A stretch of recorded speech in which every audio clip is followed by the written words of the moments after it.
Olá, meus irmãos, vamos à aula de número 3. E ainda nós estamos dentro daquele ajuste, né? Que eu falei do texto áureo da lição da aula passada, que seria especificamente o versículo 4 do nosso texto. E aqui, versículo 3 do nosso texto. E aqui hoje seria o 4. Mas está muito bom assim mesmo, dá para entender. A leitura do texto bíblico está em Salmos 115, versículos 1 a 8. E um paralelo também em 1 Coríntios 10, 18 a 21. Esses dois textos, no Antigo e no Novo Testamento, estão atacando a idolatria.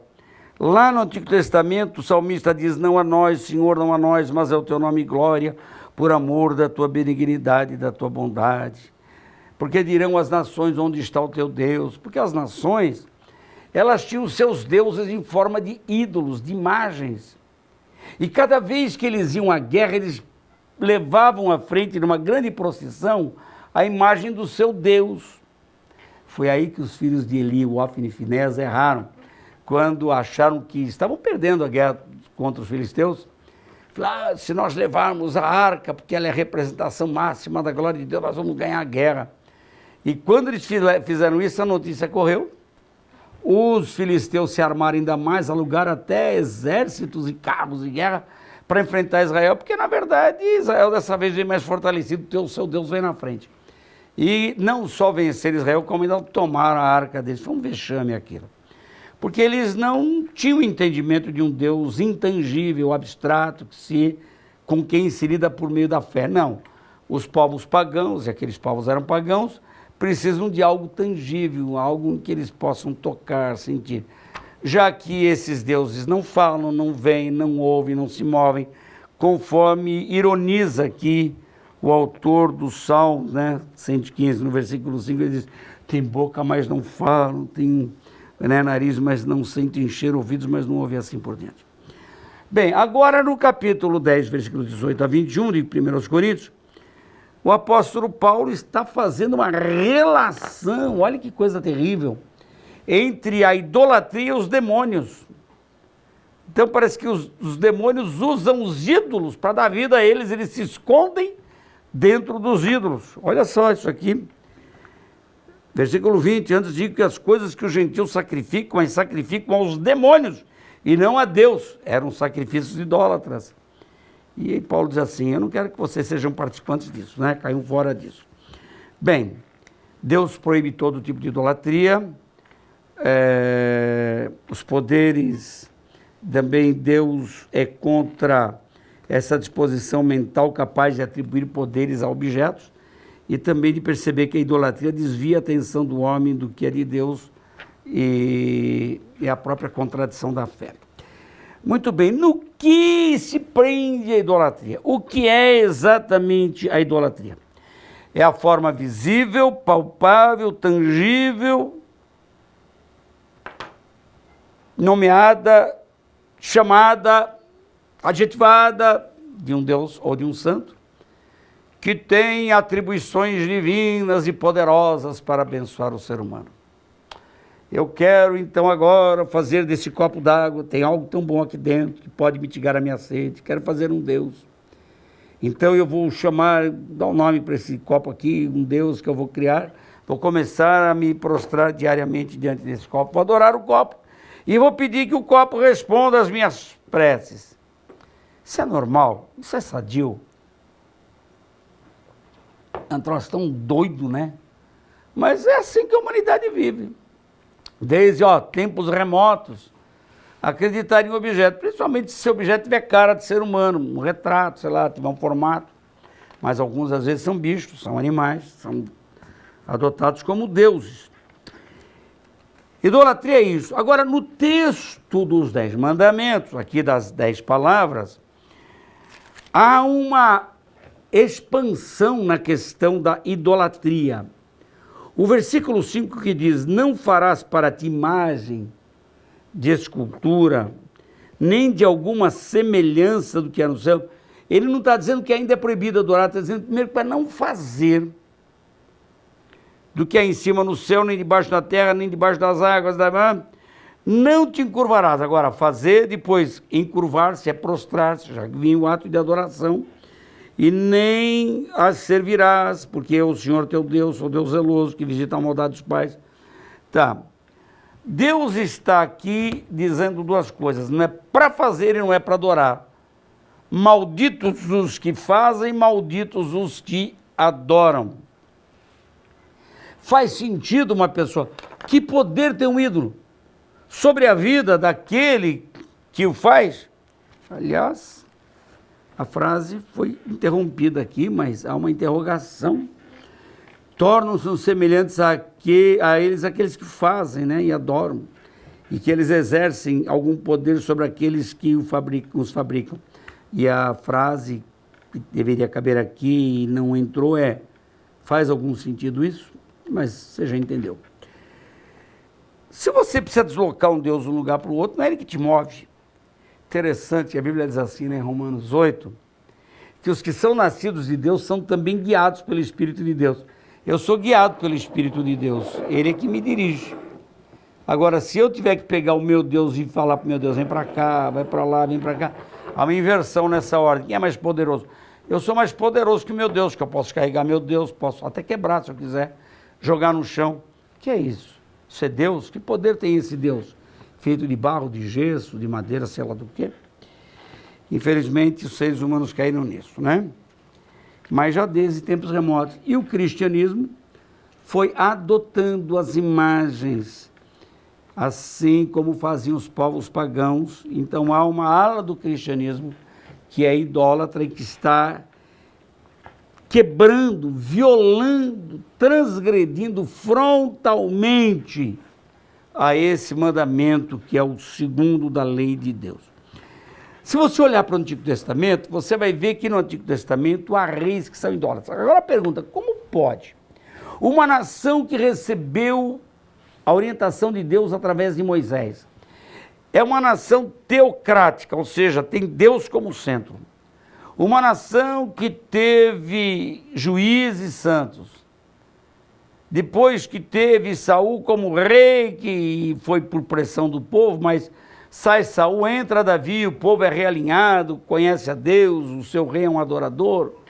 Depois passa a ter outros reis, é verdade, na sucessão real cometem-se muitos erros, vem Salomão, e assim depois há uma divisão do reino, Jeroboão, Reoboão, e aí reino do norte, reino do sul, e eles começam a se misturar com idolatrias. E com isso, o que é que nós vemos? Nós vamos ver tanto em Israel quanto em Judá. Israel é o reino do norte, que tinha Jeroboão como rei, depois Judá, o reino do sul, Reboão como rei, e depois os reis que os substituem na sequência dos reinados, à medida que eles morrem. Nós vamos ver uma lista imensa de deuses e de reis idólatras. Por exemplo, nós temos aqui Jeroboão, já foi o primeiro rei do reino do norte. Ele que precipitou a idolatria no reino do norte. Depois Roboão, depois Irre, Onri, Acabe, Acasias, dentre outros. E nós também temos alguns reis que não foram idólatras, porém toleraram a idolatria na nação, como Asa. Ele não era idólatra, mas ele não ligava que houvesse a idolatria a Asa. Amazias, Azarias e Jotão foram reis que também toleraram a idolatria. Houve também aqueles, evidentemente, como Ezequias e Josias, que abominaram e aboliram a idolatria da nação. É como devia ser a nação de Israel, sempre, né? Mas, infelizmente, eles se deixaram seduzir, quebrando a orientação dos 10 mandamentos que Deus queria que fosse evitada, porque, afinal de contas, era o erro que praticavam lá no Egito, que ele não queria que se reproduzisse agora no meio daquele país onde havia 7 nações pagãs dentro e mais 8 nações pagãs, povos vizinhos, que pressionavam o povo de Israel. Bem, onde é que isso desemboca? Em crendices, feitiçarias, práticas adivinhadoras. Quando Israel foi levado cativo para a Babilônia, ficou lá 70 anos, voltou de lá trazendo muita mística, muitas crendices. Trouxeram a hidromancia, que é na água mesmo, né? consultar a água, hepatoscopia é uma prática em que se usava o fígado de animal para fazer adivinhações, e tantas formas de crendices, astrologia. Os astrólogos, eles tinham que interpretar sonhos, prognosticar o futuro das pessoas. E isso acontecia no Antigo Testamento, necromancia, e assim ia. No Novo Testamento, nós vamos encontrar também práticas pagãs entre os povos. À medida que os apóstolos, missionários entravam e invadiam os países para pregar o evangelho, eles conheciam, eles lidavam com crendices. Por exemplo, lá em Éfeso, Paulo e seus companheiros vão encontrar um culto a Afrodite. Mas lá em Corinto, tem a Afrodite em Corinto, desculpem. E lá em Éfeso, o culto a deusa Diana, a Diana dos Efésios. Lá na Grécia, tem um templo de Delfos, em que adoravam aquela serpente, Piton. E uma vez Paulo também chega lá em Listra, e ele e o seu companheiro são confundidos com os deuses Júpiter e Mercúrio. Aqueles povos eram pagãos, eles adoravam esses deuses. E os crentes agora, as pessoas que se convertiam nesses lugares, aprendiam que tinham que viver, evidentemente, distante de todo tipo de idolatria. Bom, muita gente pergunta, e hoje, a idolatria tem que ser apenas religiosa? Olha, o apóstolo Paulo faz uma relação íntima da idolatria com a avareza. E isso dá para nos levar a pensar que o dinheiro é uma forma de idolatria. Tem gente que idolatra o dinheiro.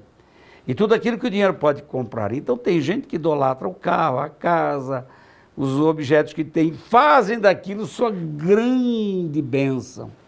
E a ponto da gente ver que hoje os crentes, muitos crentes dão testemunho de que são abençoados pelo carro novo que tem.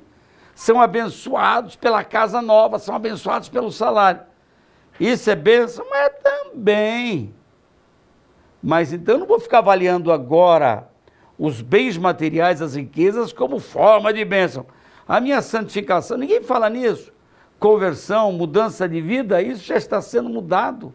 As pessoas não estão mais usando a linguagem bíblica sobre a presença de Deus, o batismo com o Espírito Santo, os dons espirituais como bênção, a presença de Deus na vida, não. O crente hoje, um certo rico diz para mim, como Deus me abençoa, cada dia eu tenho mais. Mas é avarento, não dá dízimo, não dá oferta, não dá testemunho cristão. Se reúne com os pecadores e vai encher a cara com eles. Eu sou crente, Jesus, aleluia. Deus me abençoa, me dá cada dia mais. Eu fico pensando aquele pobrezinho que não tem nada. Então Deus não tem nada a ver, Deus não está abençoando a vida dele. Você vai traduzir isso como forma de bênção? Claro que tudo que Deus me dá, que vem as minhas mãos, é bênção, mas vamos entender melhor o conceito bíblico de bênção, né? E idolatria, portanto, não se prende unicamente a um objeto religioso, né? Bem, a Igreja de Jesus tem que combater a idolatria. A Igreja Evangélica, quando chegou no Brasil, ela lidou muito com isso. Porque a igreja vigente no Brasil era altamente idólatra. E os crentes aqui não podiam, quando morriam, não podiam sequer ser sepultados nos cemitérios. Porque quem mandava no Estado era a Igreja Romana. Os cemitérios eram fartos de ídolos nos seus faustos, nos seus túmulos. Era impressionante aquilo, né? E cabe à Igreja de Jesus Cristo, como sal da terra e luz do mundo, combater todo tipo de idolatria. 3 coisas que Deus não suporta: incredulidade, quebra de autoridade e idolatria. Guarde isso, compartilhe com seus alunos e tenha uma boa aula. E na próxima nós vamos falar sobre o tema, cuidado com esse nome. Deixe lá para a próxima aula e leia a lição 4 antes de ver o vídeo. Deus abençoe.